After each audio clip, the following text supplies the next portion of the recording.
Hello, and welcome to Trek Prime, Episode 40. Not exactly a big number or anything, but it's a little bit of a milestone. Now, as we're recording this, it's International Women's Day, and we just had and this is Women's History Month of March 2019. And what's happened is that I think we had a couple birthdays this week. Gates McFadden and Jolene Blaylock from Enterprise. So, as I talked to Jeff here about last week, actually the last couple weeks, I wanted to take this special time to talk about the women of Star Trek. And the presence of women in Star Trek was significant from the very beginning of the show, wasn't it? Oh, there's a lot of right from the beginning. Just to get, one woman with some kind of meaning to the show was hard enough as it was, but Gene Roddenberry made a very special effort to try to get that in there because that was his vision. Just to get was it number one in the cage, right, which is the first person we're going to talk about here in a minute, but yeah. So hey, that back today we can't understand that, but back then that was a big thing. Well, it's funny you mentioned that because now it's almost an insertion thing. Now when they reboot something like we did with Ghostbusters, we've talked about that. They'll say, well, if we want to get in tune with the culture, let's just randomly hire the most popular women in comedy and put them in that role. Now it's almost an insertion thing. Yeah. I will not use the word politically correct, thank you very much, because that usually has nasty connotations, but it's basically an insertion thing, like trying to get a demographic. Yeah, they use like a token gesture, it's not really needed, but they do it anyway just to appease people. Because it's demographic now. But back in those days, I don't know if there was a female demographic for the kind of show that Gene Roddenberry was doing.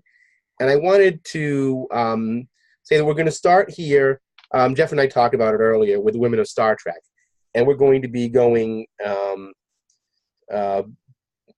starting from production order, which means the Cage up through Enterprise, Star Trek canon. Did I fill my canon quota just there? Yep. Okay, because we got to mention it's canon. So anyway, so the thing is that, and I just wanted to add a little preface here with all the Brie Larson controversy over Captain Marvel.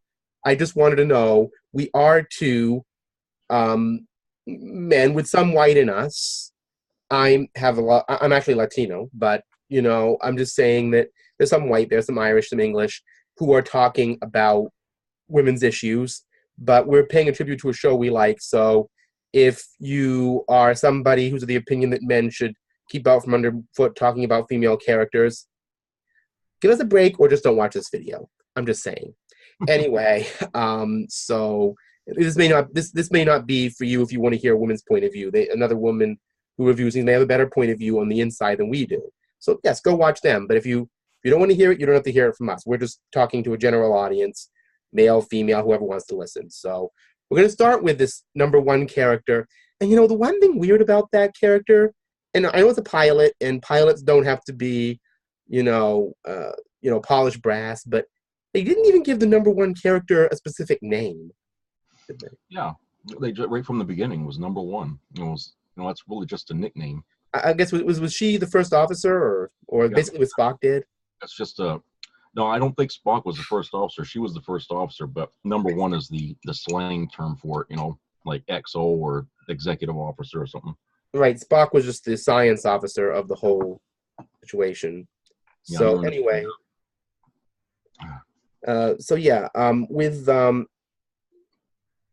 with number one, there were two prominent female characters, hero characters. And we're talking about hero characters tonight, by the way. Female hero characters in Star Trek. So we have number one, who is played by Majel Barrett under the name, I believe was it Emily Hudick? She was using a pseudonym. I'm watching now. I think they put Majel Barrett back in there unless they fixed it or something. It was Emily Hudick at the time. Anyway, she was going under another name. And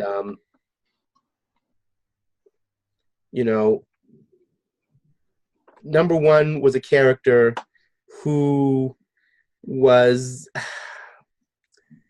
Would it be okay to mention another female character on Star Trek in reference to this? She seemed like a brainy type of Yes, and I was going to mention she had a 7 of 9-ish quality to me, looking in retrospect. yeah, and I mean, it wasn't like she had like a big role or anything in the episode, but she sort of seemed a bit, stern a little bit, didn't really show much emotion. Right. Cerebral. Yeah. Kind of like what they would do with another kind of side hero character who was female, with Leah Brahms in TNG, the real one, not the holographic version Geordi made up, but the real version, and had a number 1 type quality. And it's interesting to go back to 1964-5 when they did that, and have 2 female characters, both with very different intent. Number 1 is obviously a part of the Spaceship Earth crew, and Captain Pike gets a new yeoman who, for some reason, he's not very fond of, and her name is Yeoman Cult. And basically, she's just there to bump into him. Yeah. And have him say, "Did I say when I'm on the bridge, you're supposed to do something?" He's like, "Oh, I'm sorry." So there's this bizarre dialogue that just would not quite fit in with how things are today, in the sense of, how things have changed in society. But I think there's a reaction, though. He's... number 1 is saying, "Well, she's replacing your old yeoman," and he says, "Well, she does a good job. I'm just not used to having a woman on the bridge." And she gives him a strange look. And he said, "Well, no offense, you're different, of course." And she gives him another strange look. And I'm almost wondering, and this, we're going to get into this a little later because we discussed this about another hero, female character in Star Trek. Do you think that there was a perception in the 60s? Because according to Gene Roddenberry, there was a female test audience for The Cage who didn't like the number 1 character at all. Yeah, because there wasn't much depth to her, Do you think that he claimed it was because the idea of a woman being in command was kind of disgusting to them? Really? Is that what they said that? Well, according I figured that it was basically because there wasn't. It just felt like she wasn't really there. I mean, if you go back to that first version of The Cage, it went between black and white and color when Gene introduced it. Yeah. He said, according to the female test audience, they looked at her and said, "Who does she think she is?" That's according to him. I'm just saying what he said. Indicating the female. I'm trying to think of women who look basically like Donna Reed or Laura Petrie, who basically they stay home and take care of the children. The 50s. Yeah. June Cleaver type people. Yep. Watching this and not having the articulation for how this would ever work. Yeah. Maybe it was a little too ahead of its. Maybe Gene was way too ahead of his time with that. I mean, when we watch The Cage, like you said, we take it for granted that a woman could just be in a powerful position by assumption. Yeah. It's hard. But what ends up happening to both characters, and I find this interesting, the Telosians are this race who are trying to create a race of human slaves to breed studs, I guess. So what's happening is that they want Pike as being the male, and they want this Vina character to be the female. But they think he's rejected Vina, so they allow number 1 and Cult to beam down and basically decide that they're just going to, be breeding stock. Yeah. And they're sitting there talking about them as if they're sizing up a cattle. And number 1 gets this wonderful outlook that she has a superior mind and will produce highly intelligent children. Yeah. You barely know the character, and these aliens have got are producing intelligent children. So Cult has youth and strength and unusually strong female drives. So basically, they're just saying, "Yeah, you're hot on the captain." That's basically what they're saying. So she just kind of gets the short end of the stick, and she's kind of rolling around like, "Oh yeah, so I'm just, fodder for him." So immediately, there's an attempt to objectify these women, which number 1 rejects because she's saying, "Oh, well, Ms. Vina, can we do a little time computation here?" Yeah. Because you're supposed to be an adult crewman, and you're obviously not. So. She's just trying to measure this up in a logical way, kind of a Data Spock 7 of 9 type. So, okay, that's The Cage. Second pilot. We get a yeoman that isn't really worth mentioning because she just stands there and says and corrects Kirk in her last name. Yeah, I don't think it was meant, she would have such a, Yeah, she was just there to stand at Kirk's side for some reason. Yeah. I believe it was Smith, wasn't it? Yeah, you're right, it was Smith, yeah. Well, he called her Jones, but she corrected him and said, "My name is Smith," and Yeoman Smith. Yeah. What happens to her? Nobody knows. Anyway, so then we have another character in that. Sally Kellerman's Dr. Elizabeth Dane, who was a very different character. She's a psychiatrist who is seeing how Starfleet crew members perform under mission conditions. Yeah. And she's just kind of hanging around the bridge watching everybody. Gary Mitchell finds her about as comforting as number one was, just cerebral and kind of just, not that interesting, because I think he's honestly trying to make a pass at her. That's what I got the impression of. Yeah. Which she rebuffs, and basically, the way I see her thing is this. She's a character who, her and Gary Mitchell both get into the same situation. But with her, it's almost like she's fighting off this influence that's happening to her. She's kind of seeing it from a psychiatrist's point of view, and that, this might not be a bad thing. But, she's basically portrayed as being a very studious type of character who is vulnerable at the same time. But still, I would say kind of the cerebral female character that Gene wanted to create. Maybe you have another idea, but that's how I see her. Yeah. It's just that I think with what was going on in the story with Gary, starting to mutate into this being and stuff like that, it put her sort of like on uneven footing, I guess, because she's dealing with somebody that's changing from minute to minute. And so you see that there's this discomfort between the two of them because, she wants to be like, she wants to do her job, but at the same time, she's trying to wrestle with feelings that she has or that she's creating, for him and stuff like that. And so there's like a little struggle there going on with that. I wanted to ask you, they never really articulated it. It was more like a form of narcissism, is what I could see. But were they kind of hinting that she was trying to rebuff an infatuation with him? I don't know if it came off like an infatuation. Because it came out more like he was interested in her because of how similar they were as people now, because they have these abilities. It was kind of like, it started off kind of like, moonlighting when you had Bruce Willis and Sybil Shepherd. Yes, they were kind of like, the Maddie and David thing, yeah. That's kind of sparring couple. Except on a more cerebral level, but yeah. The moonlighting comparison is a good one. But yeah, they were definitely... but then eventually it's like when she becomes more like him, all of a sudden he's infatuated with how close they are to each other. It's like a narcissistic fascination. I think that was probably due to him mutating, was what was going on there. He's like, oh, she's up to my level now, so we're superior beings. And I think maybe he saw them as some sort of Ben, Adam, and Eve figure. Yeah. Like he created that bizarre garden with those apple things and all that kind of business. I mean, here's the thing, though. Gary Mitchell, we see him normally up to the point where they enter that barrier. After that, the Gary Mitchell that we see isn't the same Gary Mitchell at all. So we don't really know the actual character that much. We just know this mutated character. That's right. So how everybody interacts with him is going to be off kilter because he's mutating. And for all we know, just from what we get at the beginning, he might have, alas, been somewhat a cerebral like her in the beginning. Yeah. But, it changed and made him kind of pompous and difficult and kind of looking down at everybody, which happened. With her, though, I don't know, maybe it was, I don't know if it was affecting her what happened, but she seemed to be very concerned about what was going on, almost like she was trying to defend his position very, very aggressively. Yeah, especially in that briefing. Yeah, she said that a mutated superior man might be a wonderful thing. Yeah. Because in the beginning, didn't he say her business was improving the breed? Yeah, it was sort of like advocating for, genetic engineering, like what happened with Khan and all that, Right, and, Star Trek hadn't yet established its relationship with genetic engineering, that it was a really taboo thing in their time. But he was kind of, do you think, in a way, she was kind of a eugenic? I think they were trying to show the audience that she was young, she's ambitious, she's trying to make bones in her time.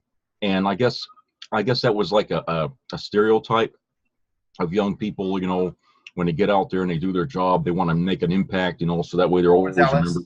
Yeah. And I think her saying that is just, them showing us that that's what she is. She's very aggressive, she's, really keyed up to her job, and, that's what she's trying to do. So I don't even think she even realized just how awkward that sounded to everybody at the briefing when she said that, because everybody just kind of stopped and they just like, whoa, Right, because they had known her as being very mild mannered, and here she is having this kind of, That's I guess, right. tantrum, or just this outburst, Yeah, and reacting very strongly in his defense. And they're like, how do we defend against this? She's being so earnest. that's right. So those are the two women from the two pilots, and obviously that one sold the show and was successful. Yeah. Now to TOS. Okay, so basically, I guess if we're going to go by production order, the first woman we see is Uhura. Now, I think we all know who this character is. Now, the interesting thing I find about Uhura is that we know more about her from how Nichols describes the character Bible than we actually do the character in the show. True, yeah. Because she had a first name that we didn't know about for years, Naora. Yep. And that she was from the Bantu tribe, which would be South African, of the United States of Africa at that time. Yep. And her history really wasn't illustrated much in the show, except, of course, we all know that she had a uniform change. She started out in the mustard one. That's right. And I found out why she switched to a red one because, is her position really command? Well, if she's, depending on the chain of command, he could be put in command of the ship, if everybody else above her is not available. So I guess Roddenberry would put her in the mustard uniform to try to reiterate that to the audience that, she is a command level officer on the bridge. But then for some reason they decide to put her in the red one, which doesn't really jive with it because that's security and engineering, right? I mean, that's what we always thought the red uniform meant. I mean, she doesn't go to either. So actually she should have still been in the, the mustard uniform, even as the show was going on, because she is on, she's at the command level on the bridge. So, whether or not it's communication, she's still in at the position where she could take command of the ship if the situation required it. So, yeah, I don't know. Maybe it was because the red looked better on her than the mustard. I don't know. Maybe that's why they changed it for aesthetics. Yeah, because in the Corbomite maneuver and in Mudd's Women, she was wearing the mustard one. Mm-hmm. Yeah. Yeah. So at the end of the day, Uhura, her presence on the show had more socio-political significance than, unfortunately, the actual character had in the beginning. Because, for the most part, if you were to reduce Uhura's role down, you could say she almost just kind of answered calls. But in the first episode that aired, you saw another side of her, which would go into another iteration of Star Trek later that also featured Uhura, which we're not talking about here because it's not canon. Was that Uhura had a romantic interest in Spock, which he screwed up very badly. And she apparently had some engineering skills because she could take all her stuff apart and repair things, the circuits down there. Yeah. I remember the episode she was doing that. So she had some engineering ability.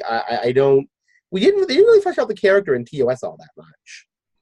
No, I mean, she was part of the, the cast, but it wasn't like she had much of a role for most of the series, which is why she wanted to leave it, before the show was done, because I guess she felt like there wasn't really much for her to do on there. So. And I think that, with her, it's funny how Uhura's character spilled over into Nichelle Nichols' personal life because she had a nightclub act at that time, and Uhura was always singing in the rec room. So that became one of her most independent character traits. Yeah. I think it wasn't until season 3 we even saw her quarters or anything, right? Yeah, actually, yeah, you're right. It was that that one episode where Kurt's the Tholian one, yeah. Was floating around out in space. You're like a ghost, and she comes running out of her quarters. It's just yeah, she's kind of overreacting a little bit, but that's season 3. We've been through season 3, so. But yeah, that was actually quite a lot for a character to do, though. Yeah. Even though it was kind of strange to see Uhura, because if you describe her personality, it was generally very controlled and nuanced. Yeah, I think, in the first season, a little bit in the first few episodes, she seems like a little bit, like she wants kind of like a wall a little bit. Remember how the guys were kind of flirting with her there in Charlie X, was it? I think it was. She was saying that her, the door to her quarters rattled when it opened or something like that. And then the guys were kind of like looking at her, and kind of doing what men do, you know, when they, when they see women. Right. Yeah, which is weird because yet in the Man Trap, when they do it on the syndication, they take that part out. But if you watch it as it was, right, you know, you'll see that in there. In the Man Trap, she's clearly lonely because she's hitting on Spock. She's yearning for somebody who speaks Swahili for some reason. Yeah. So, you know, and that's always been a good character development for her to go. Like, you know, maybe she's having trouble kind of relating personally to people on the starship because, you know, I mean, we don't know how old the United States of Africa actually was. Yeah. So, you know, I don't know. I mean, it's hard to tell where her position in Starfleet was, how she got to where she was, what her family were like. We don't really know a lot about her, but Uhura being such a historically significant character, I'd love to know more about that character and who she was and what she represented on the ship. Yeah, did she have family or, you know, right. We don't even know anything really about her background. Because she interacted with Scotty a lot. I noticed they had a pretty comfortable interaction, which they really delved into in Star Trek V, where they had a little budding romance. But, yeah, you know, there was always something. But I don't know if it was because they had some engineering experience mutually in common, but she seemed to confront Scotty a lot, or deal with him a lot. Like in that one about Amini R7, or in the Games with Triskelion, she's kind of interacting with the Scotty when he's the captain. And she's kind of his right hand. Yeah. Although, you know, what was it? The one about Gideon, where they had that guy who was rebuffing them. Was it Amini R7? Where she actually says very calmly, "Well, yes, he's infuriating." Oh, yeah. There's the character trait of Uhura I noticed. She tends to be very in control of her emotions, almost like a Vulcan. Yeah. You know, maybe that's why she connects with Spock, because she has a good sense of control. But again, the most she really did was as a cartoon. In the animated series, she takes command. Yeah, they give her way more to do Over the ship, and she survives. In an episode they did called Once Upon a Planet, she goes to the Shore Leave planet and actually saves the whole crew. Yeah. So in that, Uhura has a whole lot to do. So I have a feeling all the women on the ship were the heroes, because saving all the men who are being subdued by the women on that planet. So it was actually signal, yeah.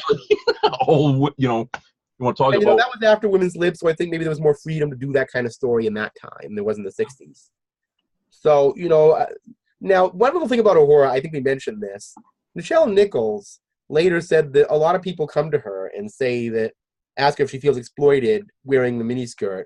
And she said, I just kind of rebuffed it by saying, well, to me, it was a sign of women's liberation, which I find kind of funny and weird because, you know, why would a really short skirt be a sign of liberating anything? Yeah, what are you trying to liberate? Your nudity? I mean, you know, I mean that's kind of what you're trying to liberate your legs, basically. A really weird way of trying to make a statement. Maybe her thing was that, you know, a woman could wear a short skirt and not be seen as eye candy.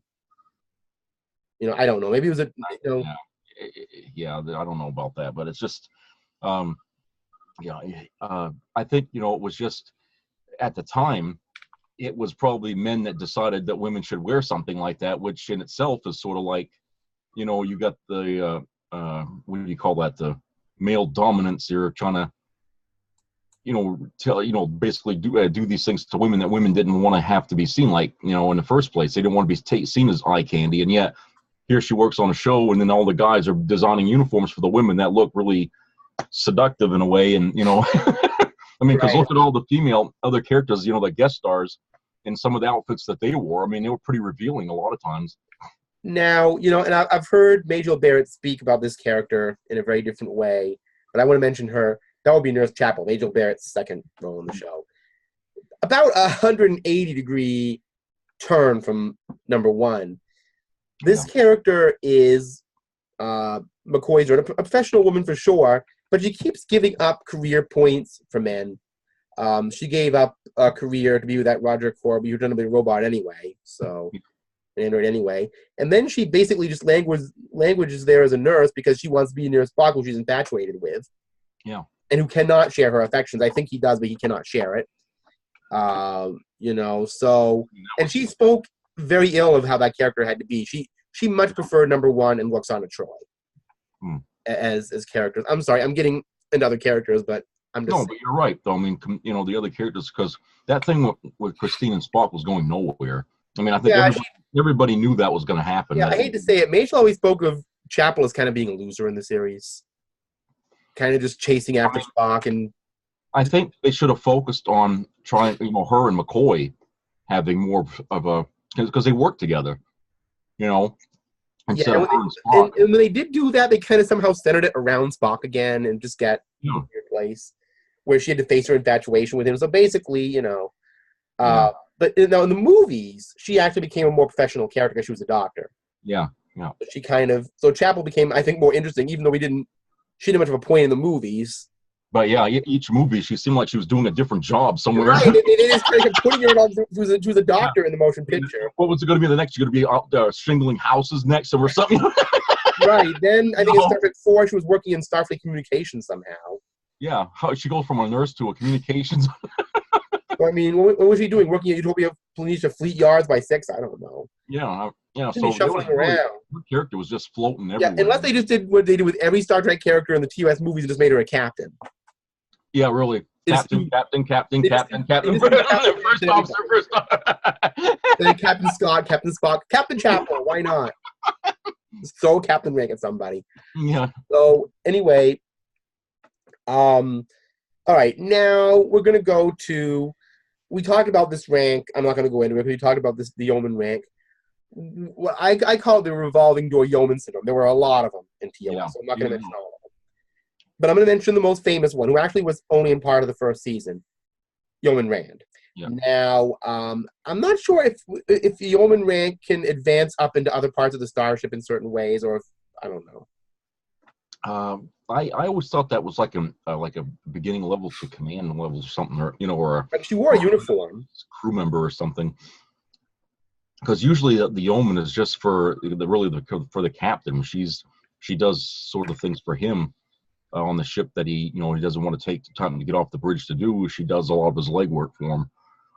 So, yeah, I mean, I guess you could say that would be like a career path to, because when we see her in Star Trek 6, she's Excelsior Communications. Yeah, we assume that she's the first officer for Sulu. At least that's what I thought she was anyway. I don't know. Right, and she's operating transporter by the motion picture. Yeah. Of course, she loses the 2 people she beams up, but that's not really her fault. Yeah. I want to feel bad for her with that. It's like, because obviously she just, the impression I get was like, oh my God, this is my first day and I lost my first 2 people. How could this happen? She was just, it seemed like this was like, because, she was a holdover from the old ship. So anyway, now by Star Trek 4, apparently she's down in communications at Starfleet headquarters with Chapel. Now, if she's a communications officer in the Excelsior, her being in communications in 4 made sense. Because she's advanced in rank, obviously, enough to do that. Now, I don't know if she transferred right from there to Excelsior after. I don't know. Yeah. I mean, she probably did. That's just what I guessed. But that was obviously, and it's interesting. You never know. Say Nichelle Nichols had wanted to leave in the last couple of years of TOS. She might have moved up in rank and come back then. Although, knowing Grace Lee Whitney's personal problems, probably not. Because that was part of why she left the show, unfortunately. But we can take from Uhura's, because in Star Trek... after Star Trek 4, I mean, she had the rank of commander. Yeoman wasn't a captain. Yeah, she could have been a captain eventually, and had her own command. If she stayed in Starfleet after that, Yep. She might have been a good person to command a subspace relay or something, especially. Yeah. Doing the equipment like that, or a deep space assignment, where that would be vital. But so like I said, these women, they probably had careers we didn't see happen afterward. Yeah. And I'm mentioning Yeoman Rand because her relationship to Kirk, other than Yeoman, was very ambiguous. At first, he seemed annoyed by her, then almost jealous that Charlie Evans had an interest in her. Yeah, well, it was sort of the same thing that they were trying to do with Pike and his Yeoman, sort of like this sexual tension. Yeah, it's like, men in that position don't want to be seen as weak, and if there's a woman around, that might, make him look sympathetic, and might bring out a side to him that everybody's going to see as like, oh, he's weak, and he can't really command because he's got a soft spot for women and stuff.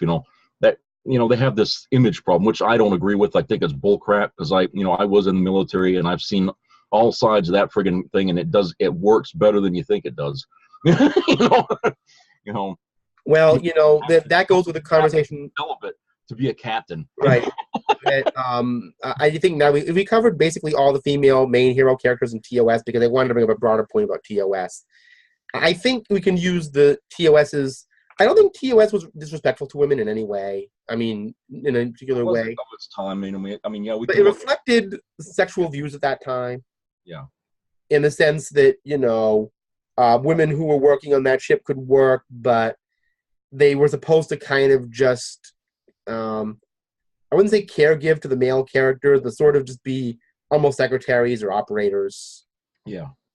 Not, the female first officer thing just didn't happen. And, when you did see Uhura in that position, it was with Scotty. It wasn't with Kirk. And, that's why, we talked about this when we covered the whole conservative Star Trek fan issue. People thinking that was when men were men. But that's a false equivalency. I'm just saying that you could look at TOS's view on women as kind of that way. Okay. I guess we should leap ahead into the 24th century now because we got to deal with the next generation. Yep.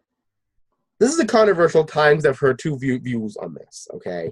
But it's mostly centered around that first season, so I'm not going to count the first season as being binding. But there's an impression, I don't know if you've heard it, that people say the next generation had stronger female characters, but a lot of people felt, that, especially during the 90s, reading the literature that I did, the female characters in TNG were still medics and shrink, which equaled out to caregivers of the male characters. But I don't know if that was just of the time that was being written or if there was any validity to that. Well, you're leaving out Tasha Yar, though. I mean, that... Well, yes, I guess we should mention her because she was a hero character that did not last the first season. No.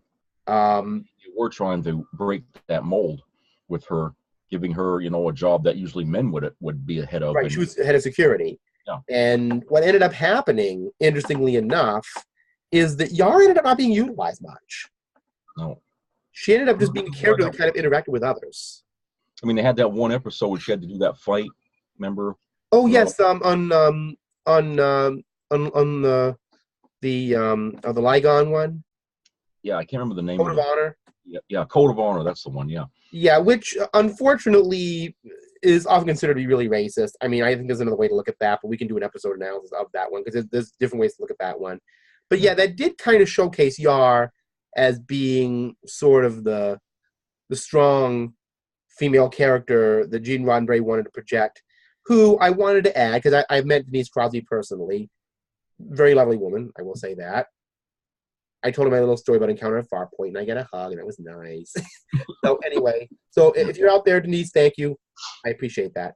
Anyway, so yeah, she had this kind of, as she said, Gene Roddenberry said, you remind me of Grace Kelly, that kind of all-American movie star kind of look. So she had that femininity, but she was strong too. Yeah.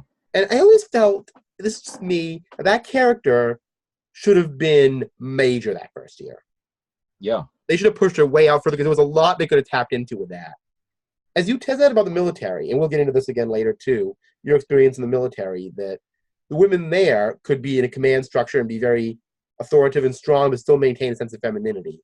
Yeah. And Tasha Yar really embodied that. She was very feminine looking, she was very feminine acting, but at the same time, somebody you didn't want to mess with. Yeah. She had that, she had her own in that sense. And that was perfect for the late 80s. But she felt her character was underutilized. And unlike Michelle Nichols, she ended up getting slimed by a humanoid oil slick and the character was killed off. Yeah. So, which I did not expect because I had not heard she was going to leave the show. And that was one character I really wanted to see develop, even at 7 and 8 years old. Yeah. But, she wanted more interaction with Worf. That was a big important thing. She wanted her and Worf to have not a romantic relationship, but some sort of kinsmanship. Well, yeah, because they both, they have this, commonality where they know how to fight. And kind of warrior spirits. Yeah, so it's sort of like that. I mean, which they could have really developed a lot if they left them on there. I think with Tasha Yar, the ideal thing for her to have been were to be what Kieran Reese was in later Deep Space Nine. Yeah. This strong feminine character who was in a high position, but for whatever reason she died off, so we lost that female character. As for the other ones, I think growth is key. We'll go to the doctor, Dr. Crusher. later in the series, after season 3, wonderful character, one of the best Next Generation had, actually. Season 1, she might as well have sprayed on the wall as far as I'm concerned, unfortunately. I heard that some of the people involved, like Maurice Hurley, didn't like her acting, didn't like what the character was being written as, and wanted her off the show. So would you say that there was do you see a huge differing personality traits from season 1 Crusher and season 3 plus Crusher? Personality what I see, the or change did you develop, in other words? I mean, right up when she came back in the first episode of season 3, I mean, they did a lot with just her, and then of course there was Guinan there too to kind of play off. Right. Well, we'll get to Guinan. They were talking about Wesley, and she missed a year of him growing up and stuff, and she was kind of worried about how he was doing, and trying to reconnect with her son. So that was pretty good because it brought out the other side of this character, which they didn't really show much in the first season. Her mother, the mother side of her, because she has her son with her on the ship. And they didn't really kind of play on that too much in the first season. And I don't know. I mean, I think it was the writers were just not really into this character. And I think it's not that she couldn't play the role that they wanted her to play. It's just that the writers were really kind of choosing, Picard and Data and Riker. And, every episode had to be something about, them guys. And she ended up being just the Doctor. Yeah. Or, occasionally stepping in and defending Wesley, but just kind of could have almost been anybody in a lot of ways. Yeah. Almost an arbitrary character. And which goes into another... had like the Doctor of the Week, just like the engineering guy there, Leland T. Lynch. Oh, yes, the Leland T. Lynch thing.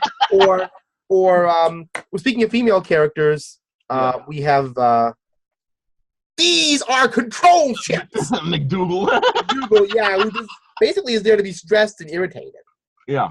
And who's a hero character, but basically pointless. She just is there for one episode, the engineer of the week. Yeah. They could have just placed Crusher with 4 or 5 other people, and nobody really would have noticed that first year. They could have done the same thing. Although Crusher was not petulant, she was just kind of wallpaper, not much of significance. Yeah. Now the other character is Counselor Troi, who she is. I've noticed over the course of time, she's considered one of the most controversial Star Trek: The Next Generation characters. Because number one, she's a counselor of the whole ship. There's no indication she has a staff. Yet, on a ship with 1,000 people on board, she seems to be always on the bridge advising the captain. That's kind of the same stuff they did to Ezri Dax. She has the... Right. Well, we'll get that a little later, but yeah. I guess with the female thing is a spectrum with this. They're going to come in and out. But yeah, Ezri Dax will... Can we set Ezri aside so we can deal with her when we get to DS9? Yeah. Because she's kind of the same way, but there's a whole other story to Ezri. She's the continuation of another character. But anyway, yeah. But you're right. Except that the thing with Troi is that a lot of people think that she's kind of a person who just lobbed Captain Obvious type answers to the captain. Yeah. Usually some variation of he's hiding something, she's hiding something. And apparently you mentioned this. Well, we all know that she went unused for about 4 or 5 episodes. She wasn't even in them. And you said when she came back in Skin of Evil, where they killed Yar off, you forgot she was even there. Yeah, I was like, oh, yeah, that's right. They had a ship's counselor. Because, for a while, she wasn't on the show when it was she was in the 5 episodes. She was miss her. I mean, I hate to say that, to Marina Sirtis, but, basically, the first season, it really didn't matter if she was on the show or not for me, because it was like her character really didn't have a whole lot to do with the progression of a story so much, because they didn't really bring her out. I mean, she was, like you said, she was just there to reiterate the stuff that we already knew was going on as the audience. And so when she left the show I don't know why she left, but she was gone for 4 or 5 episodes or something. I totally forgot about her. When she came back, I was like, oh yeah, Counselor Troi, I forgot all about her. I was like, and I didn't even miss her, but it was really the writers. I mean, they just, it's at the time, I know they were trying to find their footing with a new cast. I mean, they had eight cast members instead. That was more than they had with TOS. So they had to kind of, spread out the story for the other characters, which I don't think was easy for them. Maybe, I don't know. Right, because it was such an ensemble thing, where they had that triad they focused on in TOS, whereas the Next Generation, they had a larger cast to focus on. And I guess the women sort of got neglected sometimes. Yeah. Troi actually had more to do than Crusher did in a lot of ways. Well, she was on the bridge, which gave her the advantage because she was right there when things happened. Right, and she did do a lot on Angel 1. Yeah. Well, her and Yar basically did a lot on that one because it was a female-dominated society. And maybe that's part of the whole thing about caregivers. They sort of said, well, this is a female-dominated, but we'll put the women on the ship in charge of this mission. So, But anyway, so we go to season 2. Yar's dead. Troi is all of a sudden out of the bun, which was very helpful. And they add a new doctor who was only there for a year, did not apparently get on well with the cast, but who had been in Star Trek before. And that was Diana Mulder. Diana Mulder's Kate Pulowski. Now, it's sort of, some people actually really like her. Some think she was obnoxious in some ways. I don't know. I kind of liked her a little bit. You know, basically, she was a female, kind of Bones-ish character. Yeah, she had a lot of similarities to Dr. McCoy, yeah. Although she had a researcher, scientist, kind of hardcore, crusty vibe. Yeah. You know, kind of... well, she came off as, like, a seasoned doctor, you know. I mean, she didn't... Kind of really super serious in a lot of ways. Yeah. You know, like, she's seen more than maybe Dr. Crusher had, you know, because she was a bit older. But, yeah, she had, you know, some really set kind of opinions about things. And right. You know, and they gave her a whole lot to do in the second season. They even gave her a chance to age into geriatrics and then go back again. Yeah. And interestingly enough, even though she wasn't her mother, she sort of took over some of the responsibilities of helping Wesley grow up too. Yeah. So she was an interesting character. I think that I know Diane Mulder had some issues on the show, but I think that if she had stayed on there, that character would have developed pretty quickly. But they brought Crusher back, who actually developed into a great character, and commanded the ship when they were confronting the Borg in descent and did not crash it. Yeah. And I want to get into that because another female member on the ship seemed to be in the wrong place for that. Yeah, always. Talked about whenever Troi got the helm, the ship ended up crashing. Yeah. Which I can't say it's per se her fault, but apparently when she goes near helm, it's just boom, you know. Yeah. She's like the bad luck character for the helm. Yeah. Whatever. So then there's Guinan. She was added as a semi-regular character in season 2, and she was basically a bartender. Yeah. And who had an insight. We didn't really know until Generations what her species was. We knew she was mysterious, and although they kind of messed that up because we knew that her species had a name back in the 23rd century, but you know, Wesley didn't know where she was from. They just kind of left her a mystery. They didn't really answer a whole lot about her. You know, it seemed like the more they added to the character, the more questions you had more about her character. They wrote her in with more and more mystery as time went on. Yeah. Almost implying at one point that she had powers equal to Q.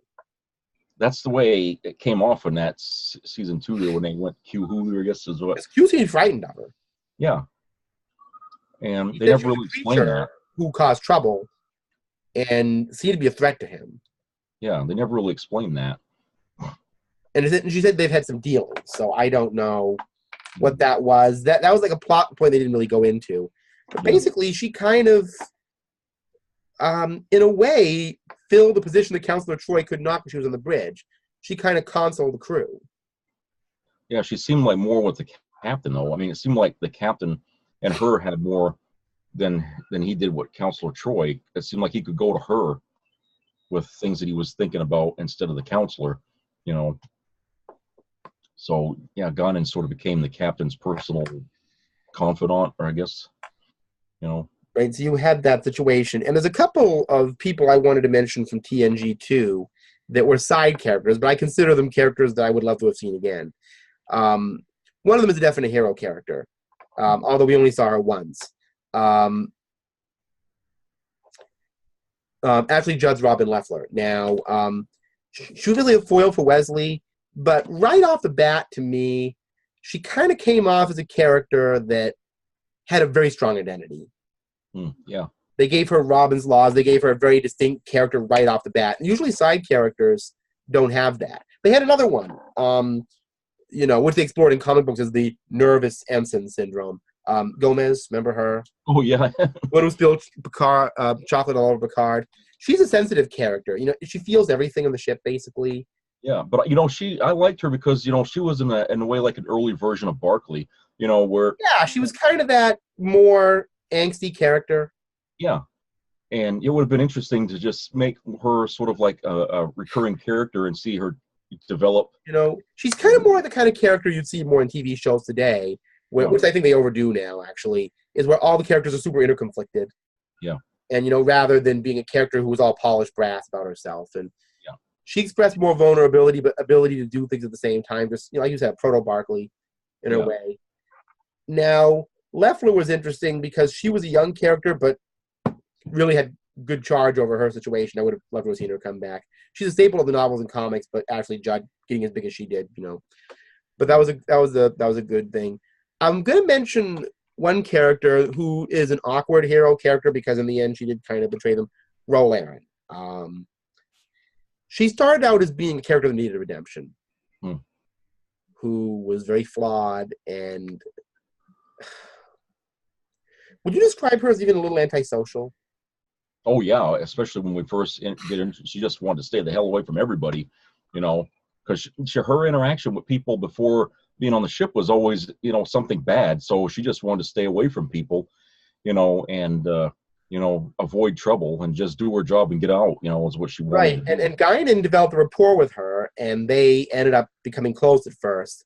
But Yeah. you know, Ro ended up gravitating toward the Marquis in the end because of what she bore the brunt of a lot of the bad things that happened during the Cardassian occupation. So that really caused a lot of trouble for her character. But She you was a know, strong character, a strong female character on the show, though. I mean, whenever they had her on there, she well, really, yeah, she was though. She was. They kind of let her be what Yar couldn't be. yeah, You know, this kind of troubled character who redeemed herself. Um, Again, you mentioned moonlighting. She and Riker definitely had a Maddie and David kind of yeah, that was a very bizarre thing that was going on. right, because at first they're all fighting. You think they're just competing with each other. Yeah. Like Commander Shelby, who I'm not mentioning because she really wasn't an Enterprise crew member. She was just kind of there for that mission. Yeah. But anyway, and who was more aggressive with Riker. With her, it was like there was this tension, but when they lose their memories, she's totally getting with him. Yeah. She's totally in his face. Like, we could be married in this other thing, you know? And then when they come back out of it, it's like they still have that experience to deal with. Yeah. But she develops a positive friendship with Geordi, and she learns to trust the crew, and Picard learns to trust her. And, you know, she becomes close to the crew, and which is good, because I think when she went to join the Maquis, I think you felt it more. Oh yeah, I mean, especially when they focus on Picard and he's just sitting there, you know, he doesn't know what, you know, you could just see he's just in turmoil. But I'm sorry, I totally missed out on a movie character that's very important to mention here, because we talk about betrayal. Saavik. I'm sorry, I have to go back a little bit. Saavik. Yeah. Yeah. She was supposed to be the character that Valeris was in 6. We talked about that, right? Yeah. But because they had the idea, again, that if the character that betrayed the Enterprise in that movie was somebody we knew, it would have more emotional resonance, because we knew Saavik from the other movies. That's right. And Saavik's history, basically, she was a cadet on the Enterprise on Star Trek II. Mr. Saavik, remember all that? Yeah. I always found that a little strange, this Mr. Saavik business. But anyway. It's just old naval, you know, which should right, but basically they're Nichols Meyer crap again, you know, with him and that, you know. right, the majesty of militarism. Yeah. But yeah, the thing with her though is that Saavik was basically they had to quote regulations at first and to be completely logical. Yeah. And then in Star Trek 3, she was actually there to help out on a mission more. You know, I mean, they switched actresses, and I think I liked Robin Curtis better. Yeah, she's more of like a I don't know. Some people thought Kirstie Alley was a little arrogant in the role. Yeah, she did kind of put out the arrogance a little more. Although Vulcans can seem arrogant because of the way they are anyway, so. Yeah. But she seemed a little especially affected, where Robin Curtis seemed more cerebral. Yeah. But not arrogant. But you mentioned something, and this is not canon, it is kind of canon, because it's in a novelization of a book, that she and Kirk's son David had a relationship of some kind. Yeah. Prior to Star Trek 3. The novel based on the movie. But yeah, because there was a whole bunch of stuff that went on before we catch up with Kirk and Star Trek 3. Right, when they're sending that ship out to Genesis, the Grism and all that. So yeah, apparently they had sort of a, after the wake, with Spock being dead and all that, the two of them kind of hooked up, and they had this thing going on for a while on the ship. You kind of figure they're about the same age somehow, so it makes kind of sense. They're in the same age group, so yeah. So it would have been interesting to kind of, maybe they could have kind of expanded that into like some kind of Star Trek TV movie that dealt with like the issue between Genesis and 2 and 3. I just would have been interesting to kind of explore how those characters went after that. Yeah. What happened to Carol Marcus? What happened to Savick and David, and what their mission was, and what their personal relationship ended up being. So yeah, that I guess that's canon because it's in the book. Yeah. All right. Canon is TV only in movies, right? Yeah, I guess. But it's in a book of a movie. I just feel like if it was in the book, the novelization of the movie, that has to be canon too. Yeah, is that headcanon though? Because it's in a movie of a book of a movie. Yeah, I mean, I really don't know how you would I'm starting to feel like that Voyager episode where they have 5 of those same guys in the brig. It's starting to feel like that kind of you're there but you're not kind of thing. So yeah, like the behind, but the story behind the story. You could make that into like David and Savick, a Star Trek story. Yeah, that whole thing could have been like a Star Wars story. You could have that being a Star Trek story. Have their mission and their romance be a side story. Yeah. Anyway, so the thing is that so yeah, we're going to Next Generation. Yeah, so we have Ro Laren, and I think she was basically the last kind of hero character on TNG. Now, I do want to say one thing about TNG, though. Crusher and Troi grew a lot by the end of the series. Yeah. Well, it wasn't until was it season 6, I think it was, where they finally started to give Troi a little more authority to her character.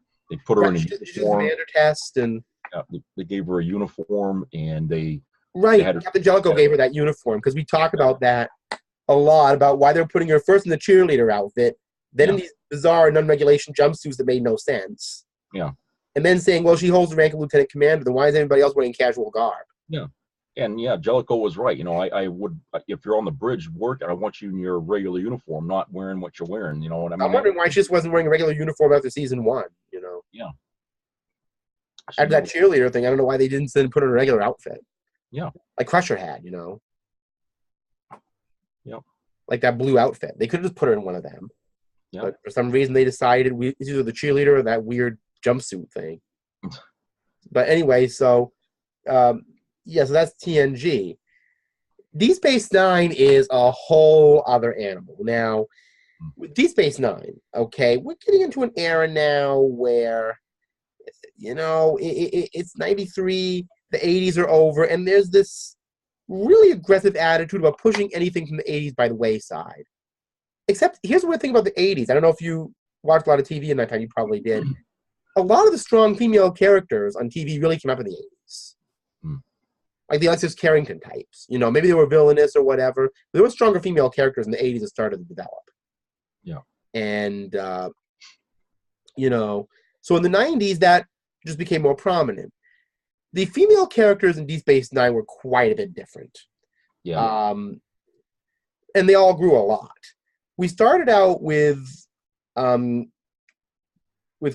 who is a replacement for Ro Laren, who was supposed to cross over, and she didn't want to do TV at the time. So yeah. And where Ro Laren was kind of aloof and difficult, Kira just barked all the time. She was in your face all the time. Her source of strength was her barking and being in your face. Either that or playing alien hopscotch or some sort of fictive game. I'm referring to, of course, Alan Moraine, Count to 4, and her being, this is not what I signed up for. Yeah. I actually said, I agree with you, lady. This is no, I would not want to be doing this silly little dance on a mission, Because, she's a Bajoran militia officer. She was a member of the resistance against the Cardassians. She doesn't trust the Federation. She thinks they're going to come in and do the same thing as the Cardassians. And Sisko has to convince her that he's good and that his people are not going to cause any trouble for her. Yeah. And eventually she grows to trust him, perhaps, And that crew, in a way, she never had anybody else. So that was a good learning curve for her. Mm-hmm. Kira could be a character profile. She had to face a lot in Deep Space Nine. Yeah. They gave her a dimension they never gave Tasha Yar. Ditto. Jadzia Dax. She starts out, at first when I saw her, she seemed like a little bit of a snob. Yeah, it's like she observed everything around her, and sort of like a scientist observing things in an arena, sort of like, right. just. But obviously she was very attractive and she was very stately and had a very good speaking voice. And Bashir was shamelessly skirt chasing her. So maybe her whole thing is that, well, I've got to be so uppity that he won't have any interest in my personality. Because when we saw her develop later, she was not that kind of character at all. No. Terry Farrell was a very independent, adventurous person in real life. I remember she used to talk a lot about going out and deep sea marlin fishing when she was doing the show. Yeah, she was really into deep sea marlin fishing. So I can kind of hear her talking to this. Wouldn't it be cool if she was really in like Klingon martial arts? Yeah. So when Worf came on, all of a sudden she's doing that less stuff with him. Yeah. And, then Jadzia really got interesting. Because Worf started pairing up the way Tasha Yar and him never did. Yeah.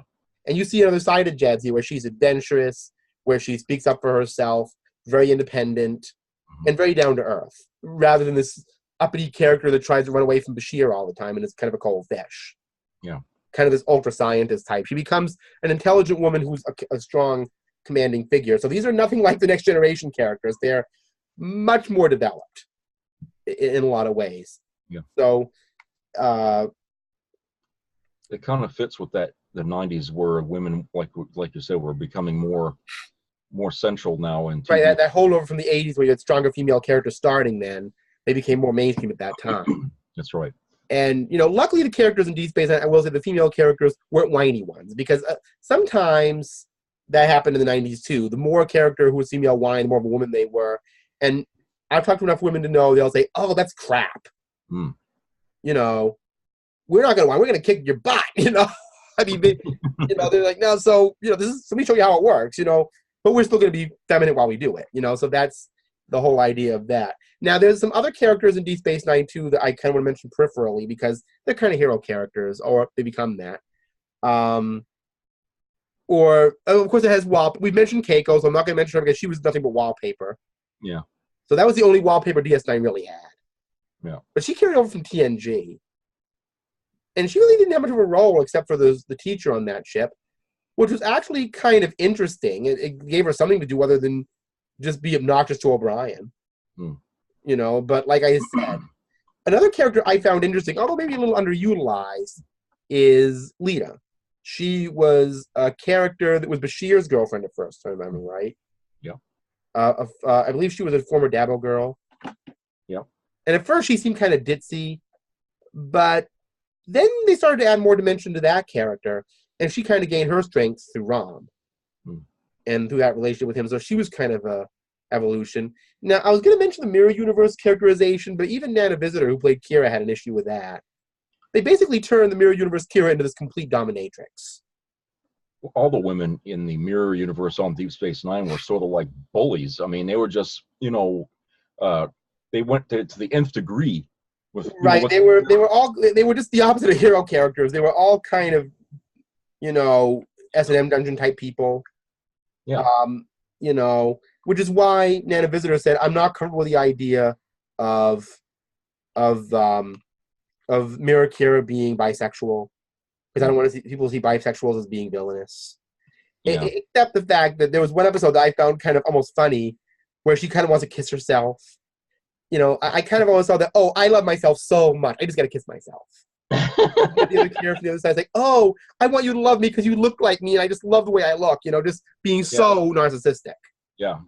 I found that kind of funny because it's like, oh boy, that is such a character they could work with, because, I met myself in another universe. Oh my God, I love myself so much, I'll kiss my other self. Yeah. Almost like this narcissistic fascination. I saw that, but I get her point about that issue. But yeah, the Deep Space Nine women were very different. Yeah. So I guess after we go from Deep Space Nine female character, we go to Voyager, which gets a little more complicated because we have a Star Trek first. We have our first female captain. and we discussed this a lot in our after shows, and this is Janeway. I'm going to start right off the bat by saying a number of the YouTube videos I've watched, Janeway has been seen as a person who has no regard for Prime Directive, who is borderline unstable. I don't share that view, but you have another view about Janeway, not so much Janeway as a character, but how she was written that you shared with me that I found very interesting. So I wanted to give that over to you. Yeah, because I had been in the military and I had to serve, under female commanders and stuff like that when I was on base and stuff like that. And this was before Voyager even come on. So, I was in there before this even came on. So, I got used to the idea of how they were. I mean, how, like a major, female major, she didn't like flaunt her authority in your face, sort of like, everybody knew that, she was in charge of everything, and they gave her respect accordingly, because that's what you do in the military. But at the same time, she didn't try to make it, so obvious that, I'm the head of this thing and I got to behave like, one of the guys and all that and stuff. You mean, like we talked about with power making women masculine, some people? Yeah. I mean, it seems to me like in Hollywood at the time, if a woman is an authority, she has to take on traits of a man in order to supplement that. Right, yeah, they mentioned that in the movie Tootsie. Yeah. That she was. I didn't see that at all when I was in the service. That does not happen at all. Right. You mentioned the types you saw were closer to being Tasha Yar types, who were very feminine but in control. Yeah. Yeah. And they're not somebody that would make you feel like, oh, I got to kneel before this person. No, they ain't like that at all. They don't flaunt it in your face. And, at the same time, you have to respect the fact that they got as far as they did in the service, because at the time, women in the military weren't really respected. And I saw it, happening, around me and, with some of the lower ranking females. But for any of them to get up to those ranks and stuff like that, to get respect, I mean, just not because they have the leaf, or the bird, the colonel birds or something like that. It's because they had to work twice as hard to get to that place, because of the chauvinism we all know is in part of the battle act to get there.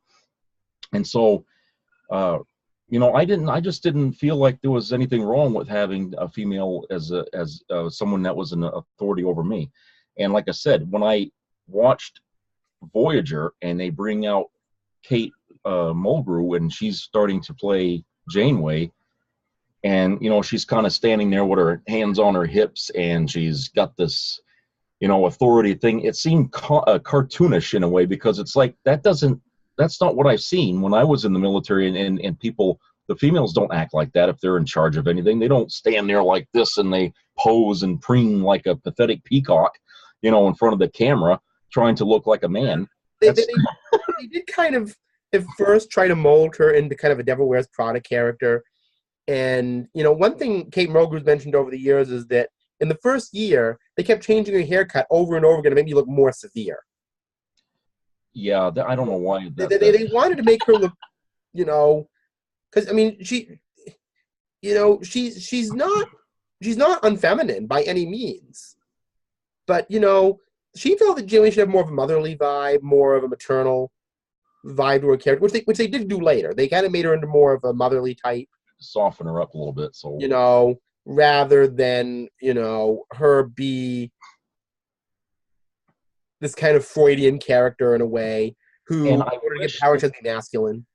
I wish they wouldn't have shied away from this, but there could have been something between Chakotay and her that would have made Chakotay probably a more interesting character than he ultimately became on the show, because, like you said, he was sort of like two-dimensional wallpaper. He became a wallpaper to Janeway, and they kind of screwed that up.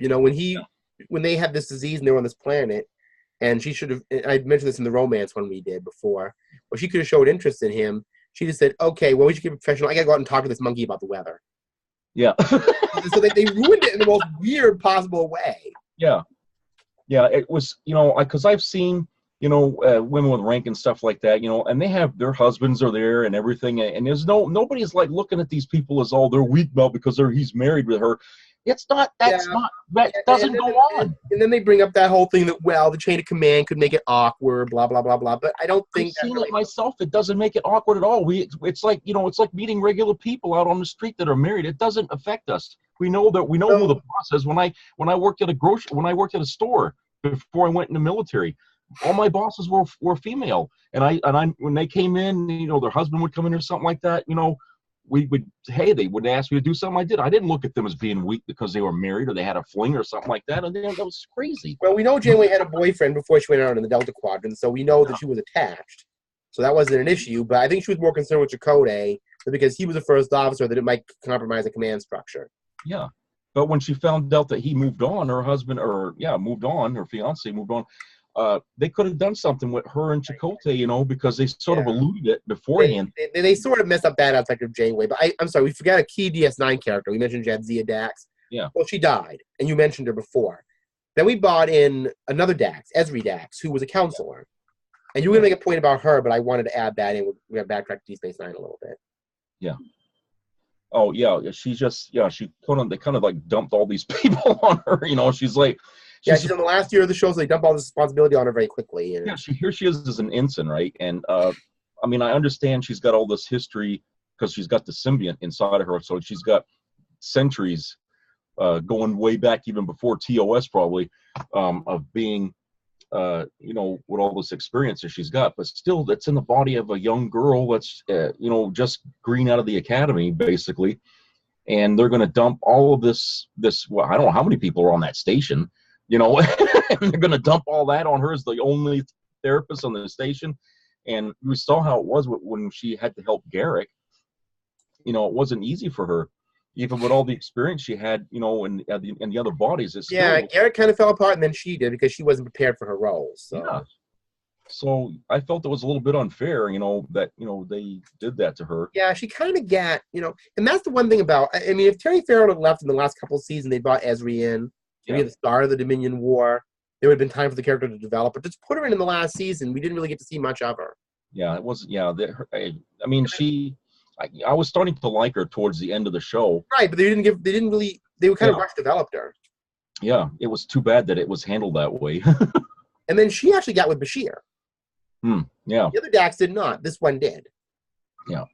So they shipped in the end. So that was a very interesting progression to have her get with the character, because she'd been married to Worf, and there was this awkward thing between them, and then she ended up getting more interested in Bashir. Yeah. And they spent way too much on her trying to get over Worf and all that. They could have. Right. They were trying to again, they needed a season or two to kind of iron that situation out. Yeah. Ezra didn't have enough time to develop into a strong character. Yeah, it was too rushed. Yeah. So anyway, back to Voyager. I think that explains Janeway. Like I'll say, here's my thing with Janeway. I much prefer Janeway season 3 and after. Yeah. In the first season in particular, she was a little bit that whole Devil Wears Prada thing. It was just, I don't know. Yeah, it really turned me off. By the time season 2 was coming, I was starting to lose interest in Voyager at that point, because it just wasn't doing it for me. The characters or anything like that. And that's when we had that Seska thing every friggin'. What was that? Yep. Yeah. That was just making it worse on top of worse. Having a non-hero character who was so fundamentally dysfunctional. Yeah. So, I was about ready to give up on it. So, and there was even, now Voyager was very female-centric, though, because... It was, yeah. You had two characters who were female in the show who were both very different. One was B'Elanna, who was another trouble kind of Roland type character. Yeah. But who was very responsible and cared about what she did, but didn't have the best social skills. No. That's the best way to describe it. She was either uptight, or if somebody got upset, she wanted to freaking break their necks. Yeah. Her Klingon instinct, like Kalar, who tried to control it more, kept getting in her way, and she couldn't make it to the academy. And it was getting old really fast. That every time they did something with her, it was about her fighting her anger, fighting herself all the time. Right. She was kind of had a lot of inner conflict. But then she shipped with Tom Paris, which was actually one of the better relationships, because he grew up, and she was able to control her emotions better and have a personality beyond just her getting upset all the time. Yeah.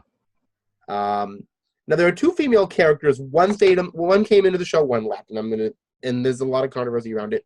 we started out with Cass, who, unfortunately, I think Jennifer Lee and Len, I don't know how to pronounce it. Lenient. Fine actress. I mean, I was watching it the other day. There was one where she got possessed by this alien warlord. Very effective actress. They gave her really nothing to do. Yeah. They really gave her nothing to do. And when they did, it's like, well, we're going to throw her a bone and then we're going to leave. And they set her up right from the beginning with a character that only lived to be 9. So they're limiting the character right off. I don't know if that was such a great idea because it's almost like they didn't know how to write stories for a character that wouldn't live long.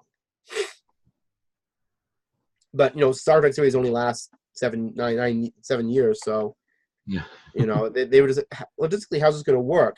Is she going to be an old lady by the time the series ends? Yeah, I know, because that was a bizarre thing to put on this character, was that she only lived 9 years. It seemed like almost a gimmick, in a way. But they never fleshed out the character in a way that was meaningful and interesting. Yeah. I mean, one trait that Kes could have had, which she didn't, was to make her a character who was always in a rush to get things done because she was aging faster. Yeah, that's true. That would have been a good thing to... have her be kind of in a hurry all the time. Yeah. Maybe a little nervous, but instead, they made her a character who just almost adjusted to life a little too quickly, Mm-hmm. She just kind of slipped into the background and often just stood there next to Neelix, motionless, with that horrible wig. I don't know if you remember that first wig she had. Yeah. The bird's nest. Yeah. Where half the time you could see the crease. Basically, she looked like some sort of bent fashion doll in the beginning. They just didn't really know what to do with the character. Yeah. And then they kind of had her grow a hydroponics base, so she's kind of a pseudo Keiko. Yeah. Though not as irritating. Yeah. In the end, she basically became the character that told Neelix, kind of the voice of reason. But they didn't really pump the voice of reason thing with her up too much. Yeah. It was part of her character, but they didn't. Then they just kind of got rid of her in a very quick way. Yeah. To bring on another character who ended up being Voyager's Data, Voyager's Odo, Voyager's Spock. And that was 7 of 9. Although she wasn't presented as such. She was presented more as Voyager's Geisha in the beginning. Yeah. I just remember that whole thing. You mentioned there was an ad early on where Jerry Ryan was walking around in a bathing suit or something. Yeah. Yeah, they just, people were using her as eye candy and everything else around, when she was... And I got to admit, when I first heard about this character, I'm like, no, do not do this to Star Trek. Don't bring in a body. Yeah. Star Trek's not about body. Star Trek's about this.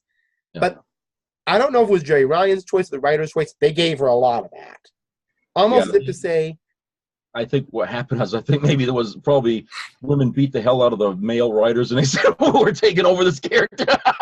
Yeah, we're not going to have her be a Marilyn Monroe bombshell. Yeah. We're going to have her be a bombshell. You have to get through layers. Yeah. Well, we'll keep her looks. We'll keep her outfit, except they got rid of that disco outfit, the silver thing, because it was choking her. Yeah. It was a stupid wardrobe idea. But even still, she was like, she's the character that everybody wanted to get with, but she was inaccessible. Yeah.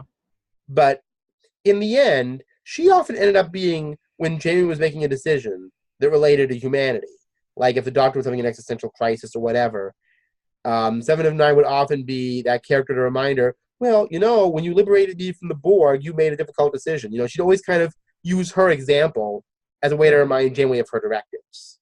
Yeah. And they sparred at the beginning, and I know Jerry Ryan and her actually did spar a little bit in real life, too. Yeah.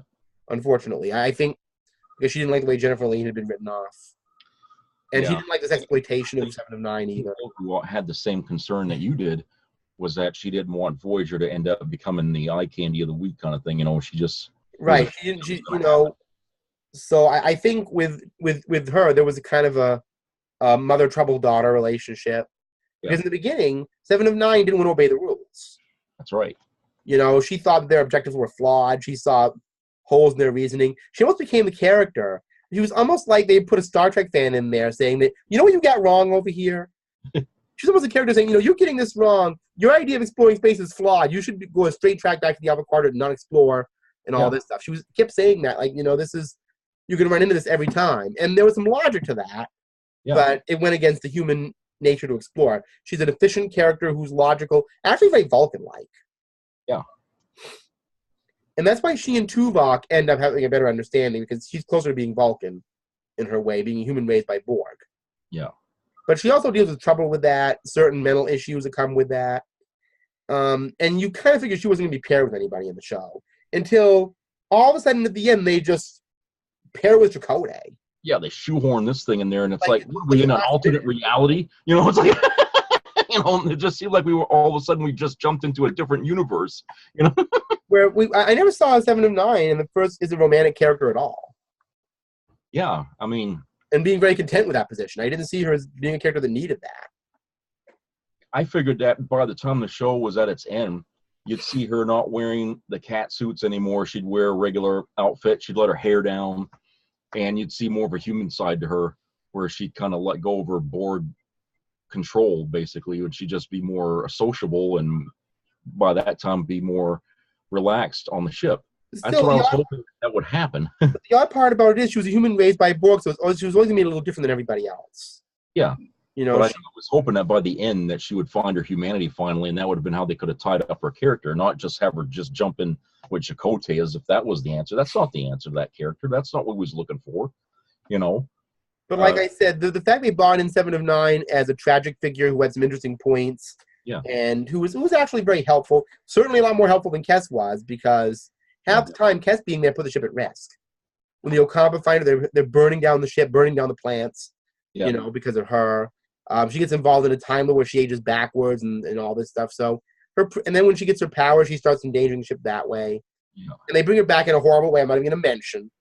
Yeah. I cannot stand that episode that she brought her back, and that was stupid. I don't know why they did it. They brought her back in the first place. But anyway, with 7 of 9, they let her develop, and that's cool. And I agree, they should have made her a little more, humanized her a little more toward the end. What they do is they rush humanize her by shipping her with Chakotay like that.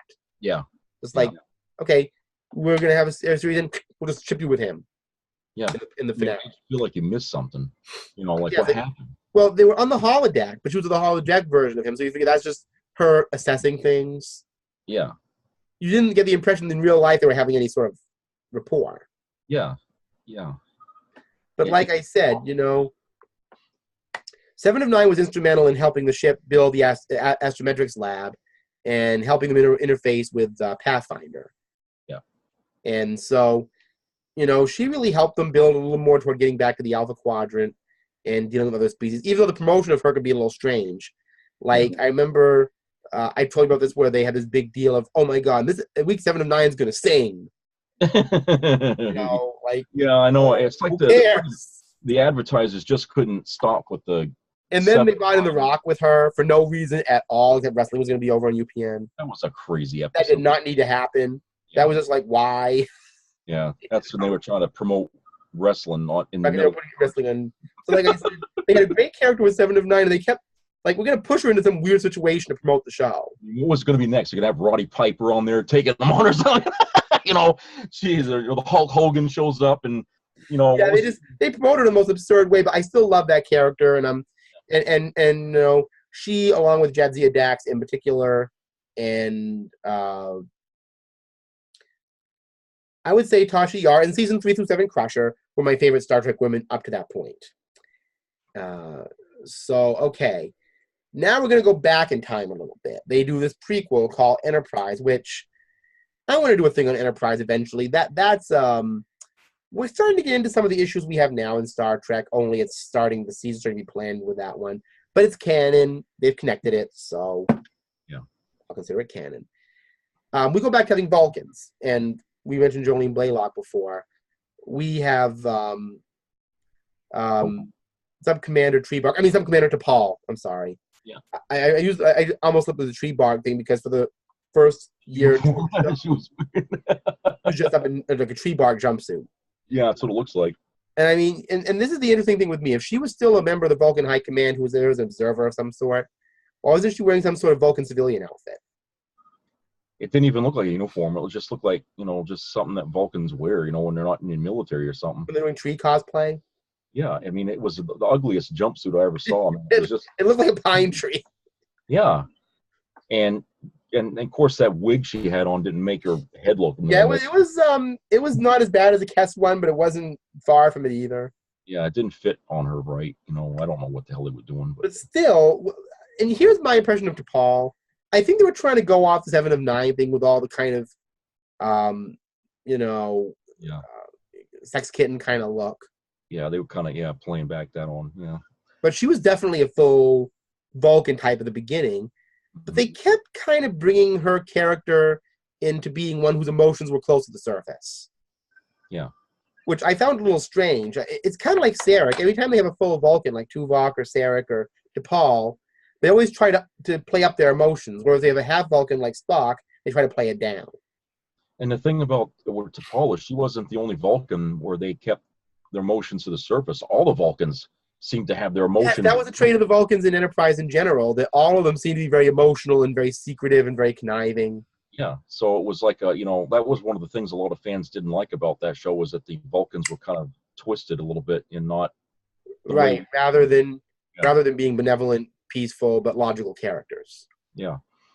Where T'Pol, I don't think she was a bad character per se, or she was a sneaky one.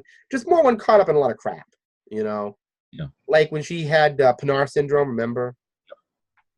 She gathered from dealing with a Vulcan who were trying to bring their emotions to the surface, and there was that thing about mind melds that sort of was analogous to the AIDS epidemic, that stigma thing. Yeah.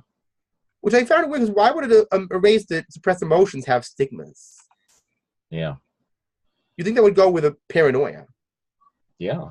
Which you think would be very offensive to Vulcans? Not well, logical. Say that they have all the emotions humans have, but they just keep it buried. Except in Enterprise, they couldn't bury it very well. Yeah, they didn't bury it very well at all. No. You know? And where T'Pol always has this very eerie sexual confusion and personal confusion and identity confusion, and just generally is struggling to be Vulcan, even though she is. Yeah, it's like she was always struggling with herself all the time, on the show. But, a character that I think could have been developed very well if the show had gone on longer, but it didn't. And the problem with Enterprise as female characters in general is that it mostly tended to follow that same track, which leads me to Hoshi Sato. She was a ship's communications officer who basically was, again, that kind of Sonia Gomez-Barkley character in a lot of ways. She ended up being the butt of every problem. If a transporter malfunctioned and sent somebody into another dimension, she ended up being the one. Yeah. So, yeah, she... I don't know. I just felt like they kind of made a step back with her in a way, making women into kind of cannon fodder characters rather than have them be too, assertive. But Enterprise, a lot of that show, the characters never really coalesced into complete people. Yeah. They kind of stayed always a little separated. I don't know. I don't think character development was always considered for that show. It just didn't seem like it. Yeah. T'Pol got mostly developed in a creepy kind of way, and Hoshi ended up being, well, disaster of the week, but that happened to her. And I saw her in another movie. It was a Christmas movie on Linda Park on Netflix, and she's very good in it, very talented actress. But she mentioned I think Enterprise was her first role, if I understand. She was very young. Yeah. And here's my thing about it, and the Hoshi character. The whole idea was they're going out into space for the first time. This is their first time going out to these places. Hoshi was that character that made you very aware they were doing that. Yeah. Because she was very bright. She had a very great lingual talent. But emotionally was like, what am I doing out here? What's going on? Yeah. She was kind of like bewildered all the time. So yeah, I think... scared of the warp, going fast. Remember how she was getting like a little like seasick almost a little bit. Yes, well, they did it with Ezri Dax too, but you figure, well, that's a unique character trait to her because people have space traveled in this time. But with Hoshi, it's like basically, I'm there to let you know that we haven't done this before. Yeah. So, to me, the female characters in Enterprise could have been great, but they ended up being awkward. Yeah. T'Pol was awkward because she was a Vulcan in a series where the Vulcans couldn't actually be Vulcans. Yeah. They ended up being sneaky, conniving, emotionally bereft Vulcans. Yeah. And she wasn't sneaky or anything, but she ended up having to deal with all these mixed personalities and all these people who were kind of, this whole pajama issue. It got to be, or this whole thing with the Serenites and all of that. Then we find out that, humans stink to them and they have to wear something in their nose because they can't stand the smell of humans, which was something new that I never knew. I mean, Spock never mentioned that. He never said anything to Bones about his acrid odor. Yeah. That was just a new trait. It's almost like usually somebody says I can smell you usually isn't a very good thing. It's like, oh, you're just disgusting to me. Yeah. So, okay. So, and I've heard this said recently, just to kind of close this out. There's been a lot of talk in recent years that Star Trek's relationship with women is awkward in general. I don't think that it is. And this is my opinion, and you have another opinion. I feel it's not Star Trek's relationship with women that's awkward. It's writing for women that are awkward. Yeah. As a matter of fact, we've only had 2 really prominent female writers on Star Trek that I can think of. Dorothy Fontana on TOS and some of TNG, and Jerry Taylor, who I believe did she work on TNG or just Voyager? I think she was on TNG too, yeah. Yeah, so, I mean, with a series like that had a strong female presence, I'm wondering why they didn't have more of a mixed gender writing pool. That's a good question. I really don't know. I mean, I guess, they wanted to probably just stick with who was already there, basically like, we know you when you're just, you basically like that. It's like trying to get work in a factory. You get someone to get in there, basically. So it was sort of like a little cabal of writers and directors all working in the same job in the same, in different things. And I think they just wanted to stick with the same people. But you're right. I mean, it's I think their attempt to try to make female characters believable and more human, they went too far in some cases, and they made them weak and overflawed. It seems, and they once in a while they get it right with, like you said, they had Kira Nerys and you had Tasha Yar. They started to do it right. Or Jadzia Dax. Yeah, or Dax. I mean, when they started to get it a little bit, but then they would fall back on their heels again, and they would just start. And then with Janeway, they developed her a little better too. So yeah, 7 of 9, you mentioned that. But with Enterprise, they sort of went into this weird place with it. Well, those characters could have all been very strong too, but they got too much into this thing of we all got to be awkward because we're all going out here for the first time. They all got caught up into that thing. Yeah, and I think a lot of the male characters even got caught up into that. Yeah, the male characters, of course, being like, "Oh my God, look at these amazing things we can do," and then Hoshi, they're like, "Don't do that amazing thing because it's making me space sick." That ended up being most of Enterprise. The thing about with Enterprise is that Hoshi was really the only one that made you feel like everything was brand new.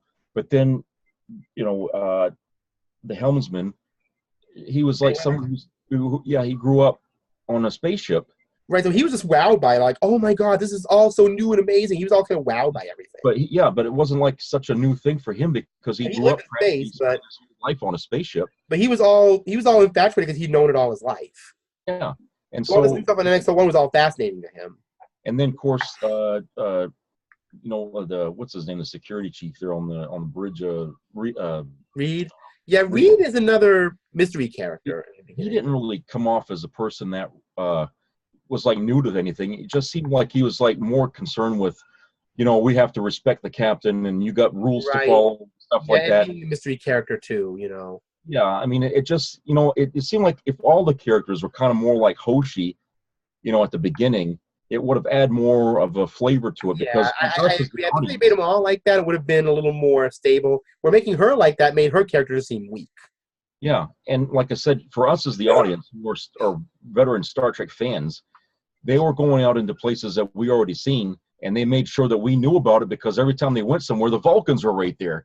So it never felt like they were going anywhere that was, Right, because like I said, when they met the Andorians, they were there with the Pajem Monastery, so. Yeah, I mean, it didn't seem like we were going where no man has gone before. We were going where everyone has been before, even though, it's like, it didn't feel like there were anything new was happening, And, of course, with Reed, they kind of hooked him up with Section 31. And for more on that, Jeff has an idea for next week. We're going to get into that because Section 31, that's going to blow open a whole genie out of the bottle here.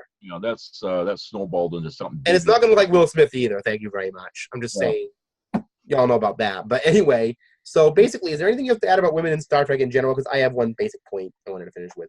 Not really, but I just wanted to say that for, today people are trying to say, we have the first female lead in a movie, especially. Yes, I've heard that, and Star Trek did it before. I just wanted to say that it's not been the first time. Okay, we've seen strong female characters before. We've had strong female leads in the '90s before. Xena, the Warrior Princess, was right off the top of my head. Wizard did. Yeah, you had a captain. So it's not a new concept. What the problem is is that there are people that still can't accept that concept, and it's like you have to keep putting it out there, and if you don't put it out there all the time that Right. women can do these things, You know, if you people want to go will even just further, forget about it. right? If you want to go even further back to strong female characters, you can go back to Princess Leia and Alien. Yeah. I mean, yeah, I mean, I know a lot of people think that George Lucas was chauvinist because when he did Star Wars, Princess Leia was the only female lead, basically. Well, yeah, but in the first two movies, she was not that character at all. No, She was a she stronger was more like my sister, a brat, and it's like, will you get this walking carpet out of my way, It's like, but kind of brash and kind of in your face. She wasn't a submissive character at all. yeah. And the same with Alien. They didn't have submissive characters. They started to have more women with fighting spirit in that Yeah. sense, and who were doing more things. So yeah, when they say today, oh, this is the first female, it isn't. This has been coming up for years. Yeah, it's in the works for a long time, and people have been trying to do this since the '60s to make women more prominent in And things. Star Trek really innovated that. I mean, you can say what you want about the characters being written badly, but I'm going to jump out of Star Trek canon for a minute. Sonequa Martin Green of Discovery has long been a Star Trek fan, and Uhura was her inspiration. As underwritten as she was, as underwritten as Uhura was, the fact that she was there was inspiring on its own. Yeah. So I think that's the function of women in Star Trek, is to be aspirational figures. You don't have to really develop the character as much as know they're in a command position doing something important. Well, it even inspired Martin Luther King when he saw Uhura on Star Trek. He was watching it. Right. He said the show was in his home and his family were watching it, and they were big fans of hers. Yeah, he said, just being on that show, even if you don't have so much to say, just being there is breaking barriers right there. And like I said, maybe she couldn't do all the things because of censorship and different things in those days. That might have something to do with it too. Yeah. But like you saw in the animated series, she was, even though she was a cartoon in that, she was perfectly capable.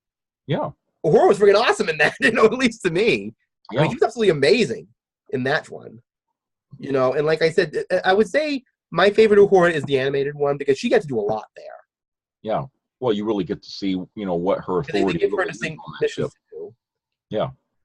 She does more than just sit and do the communications. You get to see the full range of her authority as a lieutenant on a ship. That's what she does. So yeah, I think that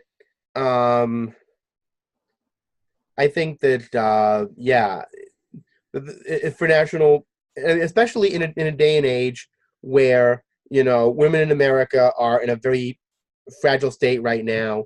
We have I don't think it's the idea of women being in Hollywood is new, but there's more of it, featured female characters, than there really probably has been in the past. They're pretty much lobbing it right out there right now.